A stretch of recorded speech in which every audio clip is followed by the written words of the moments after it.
What is up, Rams fans? This is the Rams Skinny with Skinny T. I am Ryan Anderson, the Rams beat writer from the Los Angeles Football Network. I wanted to take a couple of minutes and talk about the coaching changes that have happened within the Rams organization over the last couple weeks and months. Of course, with the draft coming up and free agency right around the corner, these new coaches are going to have a lot to say about who is on and who is not on this team.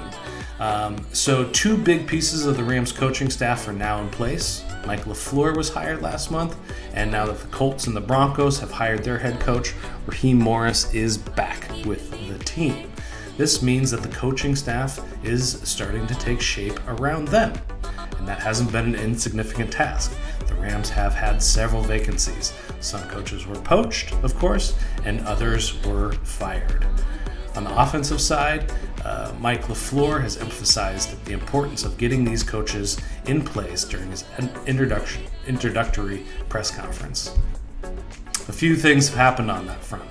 One was a negative blow to the effort. Thomas Brown was hired away from the Rams to be the Panthers' new offensive coordinator. There are more than a few of you, including myself, within the Rams community calling for Brown to be promoted within the Rams organization to offensive coordinator, mostly for what he did to turn around the running game last season.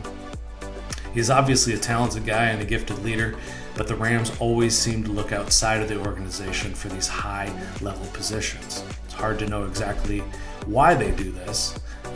Brown has shown to be a fantastic and capable leader, but one thing we do know about McVay is he is always trying to develop and learn as a football coach and as an individual. It could be as simple as outside people bring outside ideas. And that is often where McVay has found success, especially on the defensive side. That's why he's hired Staley and Raheem Morris. On the offensive side, he's actually stuck a little bit closer to home with more well-known candidates. LaFleur may be the best of both worlds, though. McVay seems to be thinking that LaFleur will bring with him the expertise about the running game that he brings from what he learned from coaching under Kyle Shanahan, whose offense has heavily relied on the ground game. LaFleur will have to have strong convictions to make sure that Sean McVay will run the ball, though. Mike's brother Matt, who worked for McVay several years ago, infamously pushed back on McVay, which resulted in disagreements and heated exchanges, but also great offense.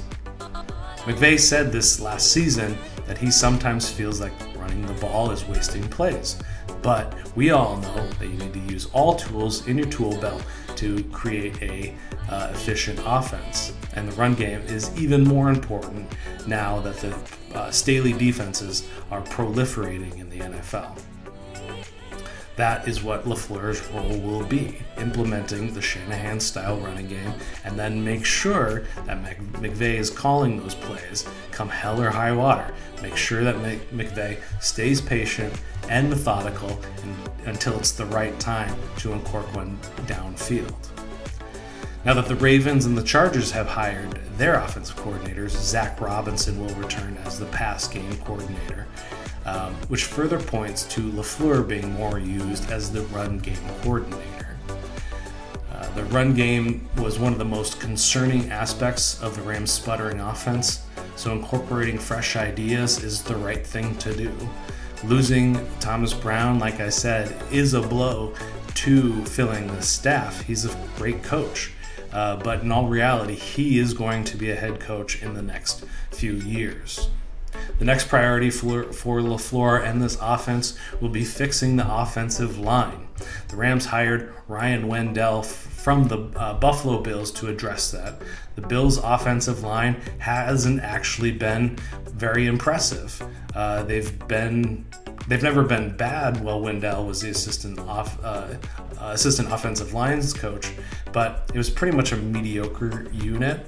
But the impressive part of what they did with that line is they significantly reduced the offensive line's cap hit over the last few seasons. They went from one of the most expensive lines to one of the least expensive lines, but they didn't see production change So in short, they did a lot with a little. And that is a very good sign of a coach. They did this with a combination of veterans acquired in free agency and homegrown draft talent. This is essentially the same roadmap that the Rams have used, except for the last few years.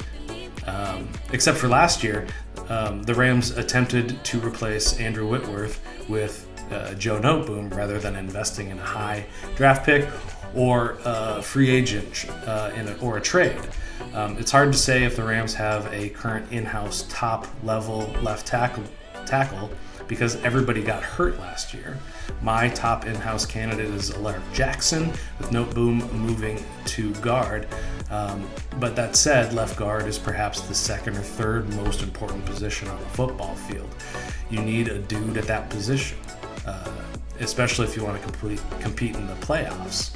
That will be Wendell's number one job, finding a replacement for the left tackle, finding who's going to be the next Andrew Whitworth. The Rams also promoted Zach Cromer. He is the son of former Rams offensive line coach Aaron Cromer, and the kicker is Aaron Cromer was Ryan Wendell's boss in Buffalo. Coincidence? Probably not.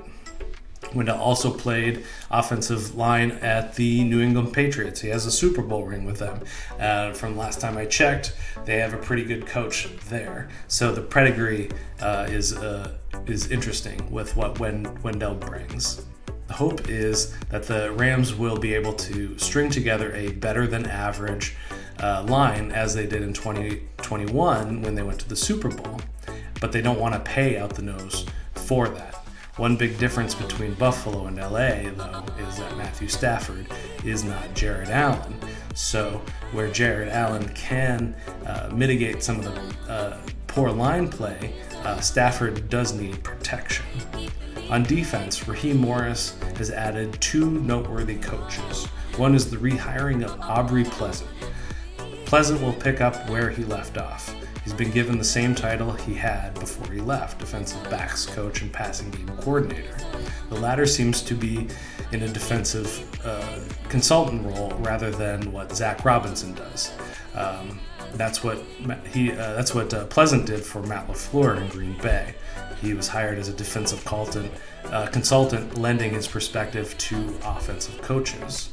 He and Chris Shula will work together to develop the secondary.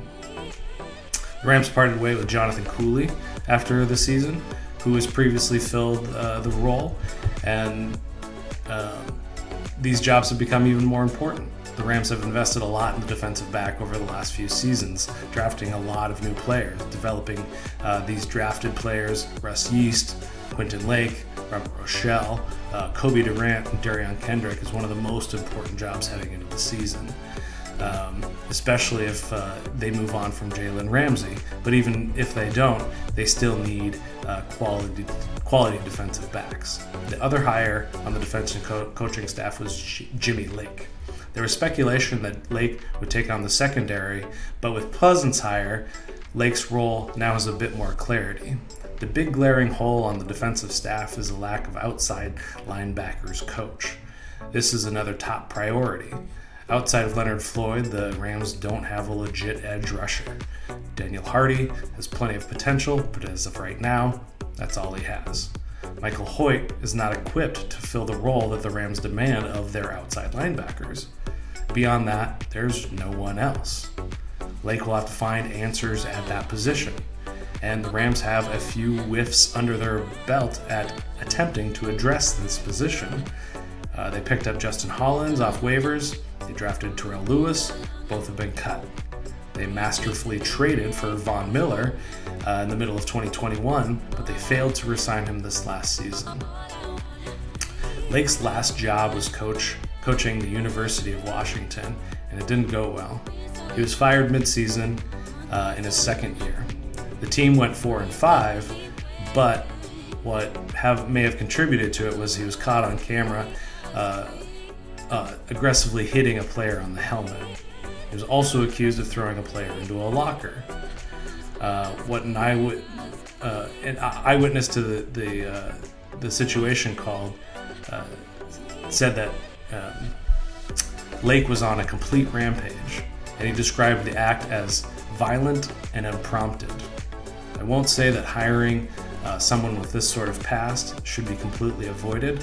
I do believe everybody deserves second chances, but I will say this is a very uncharacteristic move of Sean McVay. He has generally avoided hiring players and coaches with incidents of violence in the past. Jordan Rodriguez reported that Raheem Morris had invited Lake as a personal guest to the Rams facility over the offseason, so Morris is the one backing this hire. No one's character should be judged entirely on the worst moments, but there is no quicker way to lose a locker room than crossing certain lines. So there is a chance that Lake is a liability. I have full faith that Lake will take this second chance seriously and use this as a way to rehab his reputation. His reputation has taken a hit, and that's the reason why the Rams are able to get a positional coach with a head coaching pedigree. They are taking a chance on him, but the benefit is they are getting a vastly overqualified coach on their staff for 1 or 2 years. I hope this clarifies where the Rams are with their coaching staff. I'm going to put up a tracker on the LAFB website, LFBnetwork.com, since there isn't a great resource for ways to keep track of this. Thanks so much, LA.